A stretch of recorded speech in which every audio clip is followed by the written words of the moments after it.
Now write 1784.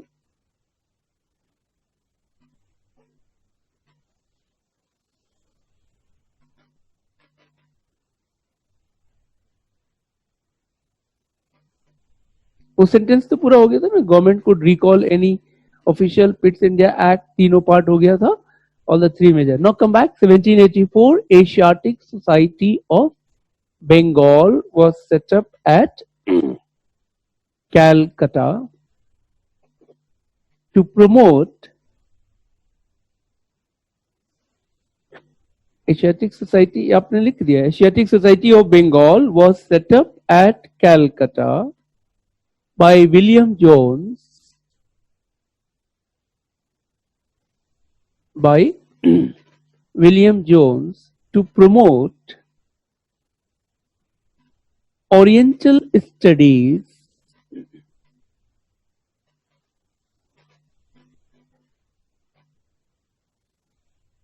that is study of the East.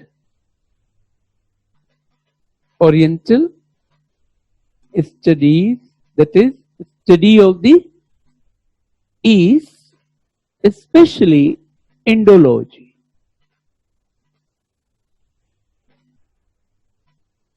That is study of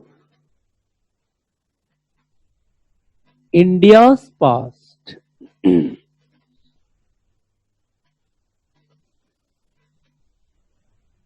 Now again, through this you have to understand the idea behind it, the importance of this study. You know, Europeans like English, French, German, and other like Portuguese and Spanish, particularly these three, they developed a new interest in Oriental studies.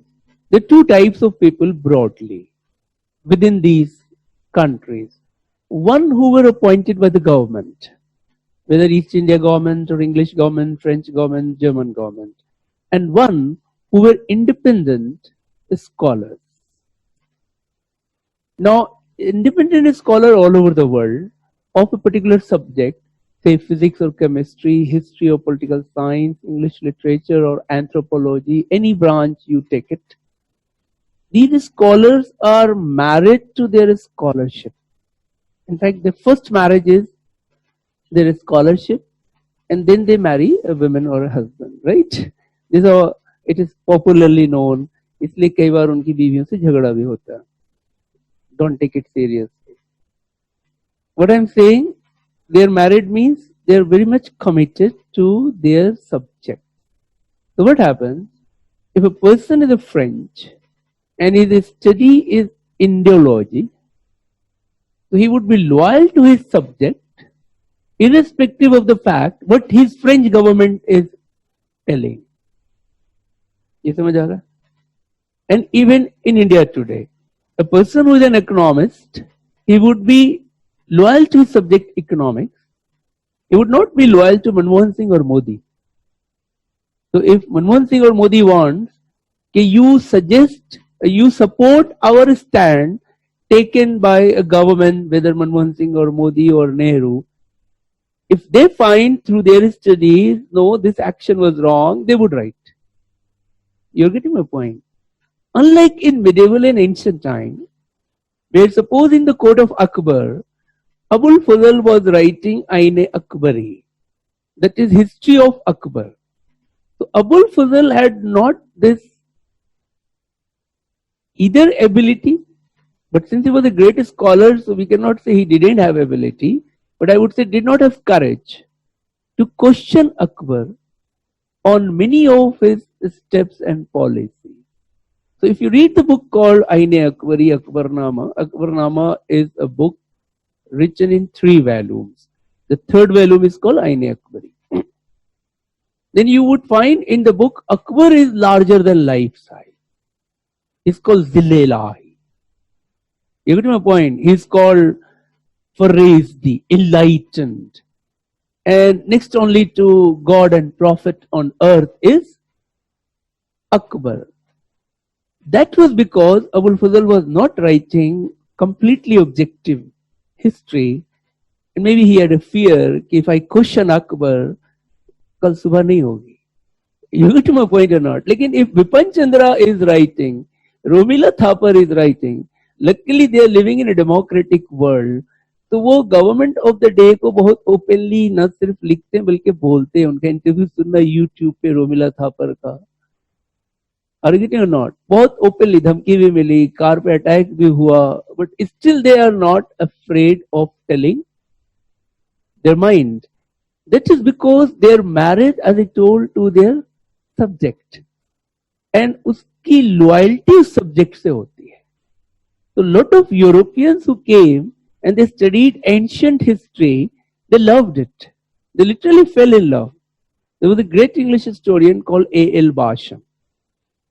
A.L. Basham ने किताब लिखी है Wonder That Was India. I would suggest you to read at least 4 chapters of that book once, twice, thrice. क्योंकि पहली बार में अंग्रेजी नहीं समझ आएगी, दूसरी बार में हिस्ट्री समझ नहीं आएगी, तीसरी बार में दोनों थोड़ा थोड़ा समझ आने लगेगा. लेकिन एक बार ढंग से पढ़ लिया आपने तो उसका रिलीजन, उसका कल्चर, उसका सोसाइटी, उसका लैंग्वेज, ये 4 चैप्टर ये सामने सरदार जी की दुकान है, वहां मिल जाएगी. ठीक है, इतना डिटेल में नहीं कोई बताएगा, है ना.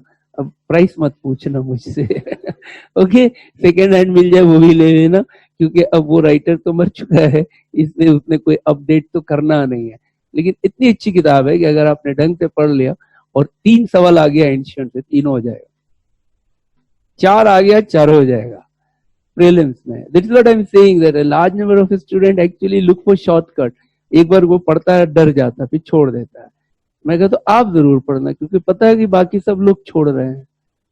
एंड बुद्धिज्म, जैनिज्म पे इससे अच्छी किताब अभी तक तो मैंने मार्केट में नहीं देखी. और इतना डिटेल में उसके सेक्ट के बारे में उसने लिखा है, और इतनी बार सवाल आ चुका है in the last 20 years in the prelims on Buddhism, Jainism, आजीविका, लिटरेचर, एंड स्टूडेंट वो बार बार शॉर्टकट के चक्कर में मिस कर जाता है वो सवाल. तो एक बार ये पढ़ लो. वो राइटर एंशिएंट इंडिया के बारे में इतना अच्छा लिखता है कि अभी तक very few Indians could have matched the standard of his writing on ancient history. Why?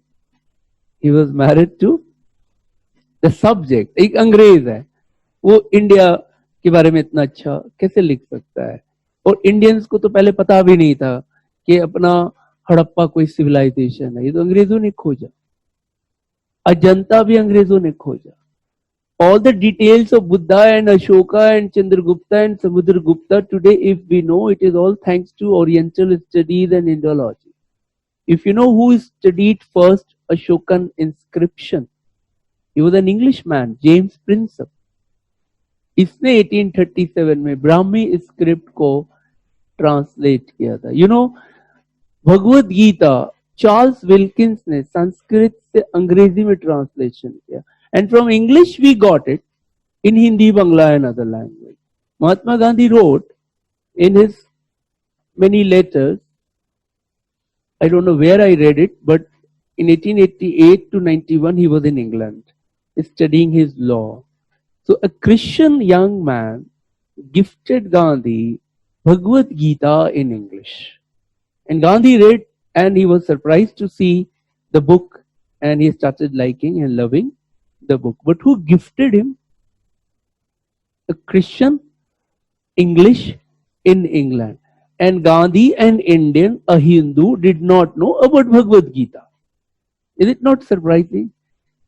So this is very interesting that how the British started discovering our ancient history, as I told, like Harappa, like Vedic, like Buddha, like Mahavira. And in my own language, if I can say, अपनी हालत कभी एहसास नहीं था मुझको. समझ आ रहा? अपनी हालत कभी एहसास नहीं था मुझको, मैंने औरों से सुना है कि परेशान हूं मैं. The British told us about our own past. So who were the first translators of Bhagavad Gita and Abhigyan? Write it down. 1785.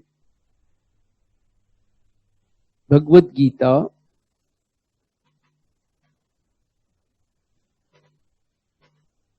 Translated into English by Charles Wilkins. लिख लोगे? बिना मेरी मदद के? Charles Wilkins. Now, what is the importance of this translation? Also write it down. First complete Sanskrit book. Write it down. First complete Sanskrit book. Which book? Bhagavad Gita. To be translated in any European language.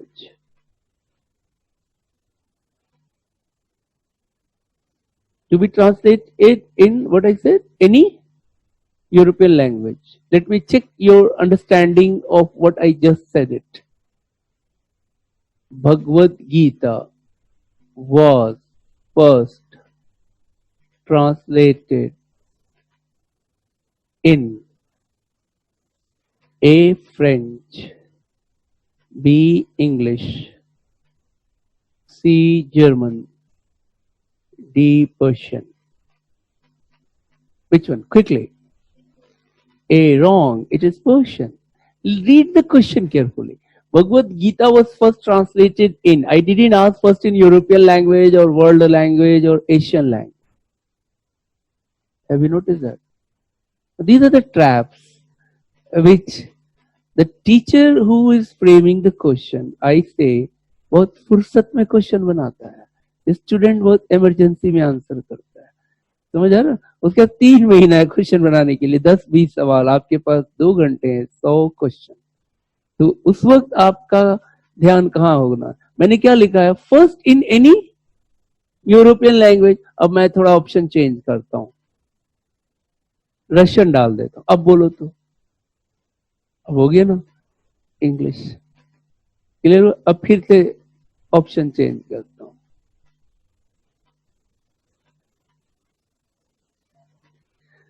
One is Arabic and one is Persian. अब ये हो गया धर्म संकट. You get my point or not? क्योंकि for this you have to know more precise, because there is a possibility of both Arabic and Persian. Honestly speaking, I don't know. I would personally guess it should have been Arabic, because Arabs came in India first, then Iranians or Turks, but I'm not sure. It may happen.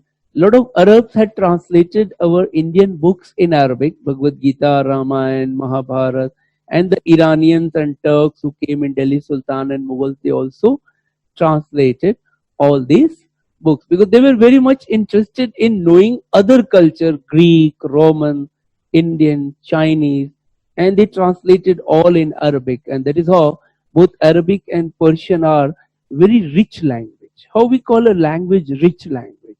In terms of its literature, in terms of its poetry, prose, and the treasure which it has collected from ancient till date. So if you read Indian languages today, they say 12th to 13th century, most modern Indian languages emerged, that is Bengali, Urdu, Hindi, Punjabi, Gujarati, Marathi, Assami, Tamil, Telugu, Malayalis, Kannada, etc., etc. You would find Tamil, Bengali, and Urdu in terms of literature are richest. One more is Marathi, a little late. Hindi became rich little late in terms of literature, right? And of course, there are many other in the last 200 years, like Kannada, also very developed now, Telugu also. But if you go Tamil, it is 2000-year-old. Tamil Sangam. And those literatures are still very popular in deep Tamil Nadu. Compared to Tamil, Malayalis and Kannadas are much, much junior, and Hindi is certainly much, much junior than all these languages. So this is how you have to understand Sanskrit, Arabic, Chinese, Greek, Roman are very classical and developed language. So our own Sanskrit was very developed in ancient time. Unfortunately, after 6th, 7th century, it started declining. And we don't find the same kind of books as was produced in Vedic period, post-Vedic period, Gupta period. You would find the best of best Sanskrit literature would end by the end of Guptas. Few came after Guptas here and there, but the best, yeah, you can say classical, the peak period is Gupta period. So this is all those books were now translated. Just one more translation. Abhigyan Shakuntalam. ये तो हो गया 1785 वाला तो हो गया ना. Bhagavad Gita is a part of which book? Which chapter of Mahabharata? आगे पढ़ोगे उसका नाम है भीष्म पर्व. भीष्म को जानते हो? The great Indian bachelor. Yeah, I used to remember in my college days कि इंडिया में दो सबसे महान बैचलर हुए. पहले हनुमान जी और दूसरे पितामह भीष्म. याद करने में आसान हो जाता है नहीं. 1789 Abhigyan Shakuntalam was translated in English by William Jones. याद है ये बंदा? The man who founded Asiatic Society of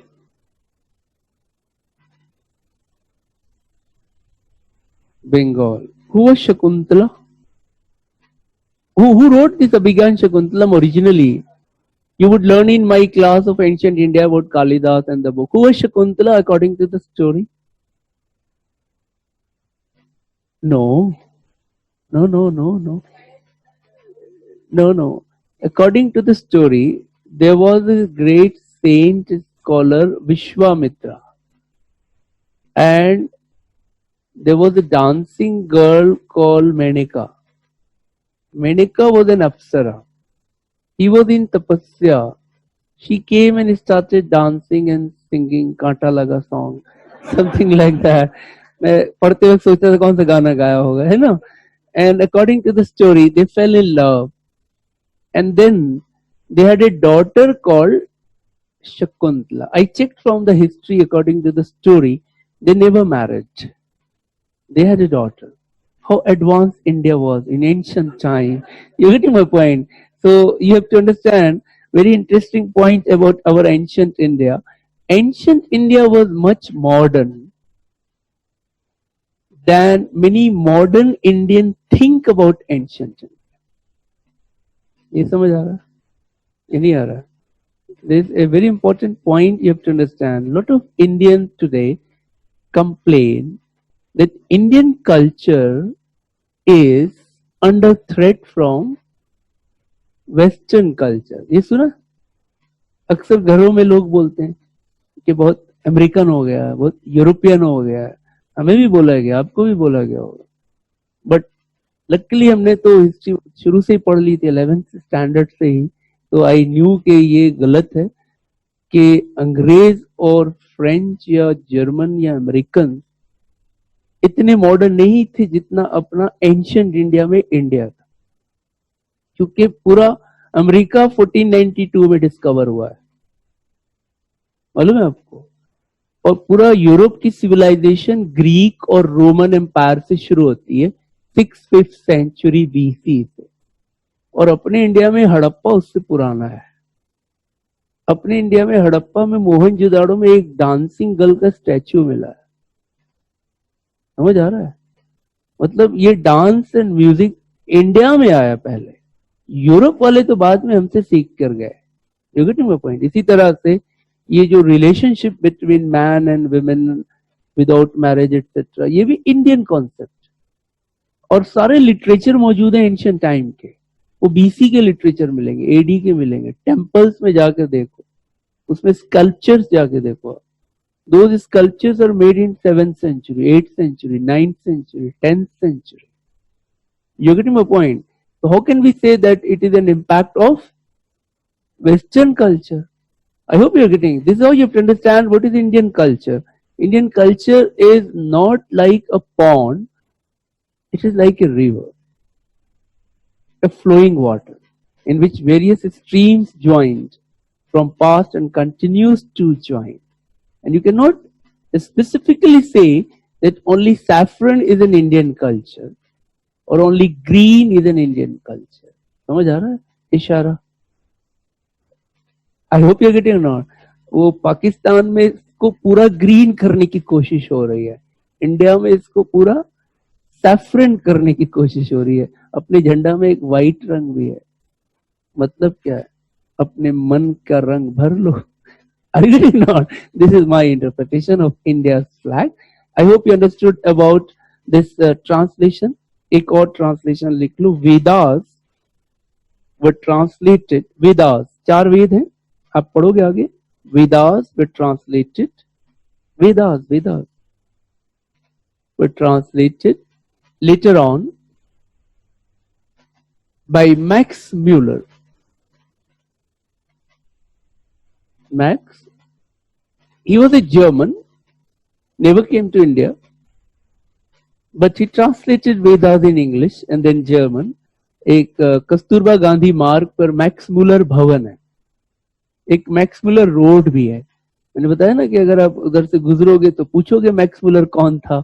He was a great Orientalist Indologist and one of his great contribution was translation of Vedas. So I gave you three famous translators and their books. Tell me without looking. Abhigyan Shakuntalam, William Jones. Bhagavad Gita, Charles Wilkins. और Vedas bye Max Muller. तो एक आपका homework ये होना चाहिए कि yes please, yeah I don't know, that is why I didn't commit. एक आपका होमवर्क ये होना चाहिए कि there are some famous books of ancient history, it was translated in medieval period in Arabic and Persian. So who translated in which language, right? एक है modern Indian in modern period in English, who translated? So at least 10-20 you should have, for instance, Mahabharat in Persian, known as what? Who translated? I think it was under the leadership of Abul Fazl, not Abul Fazl alone.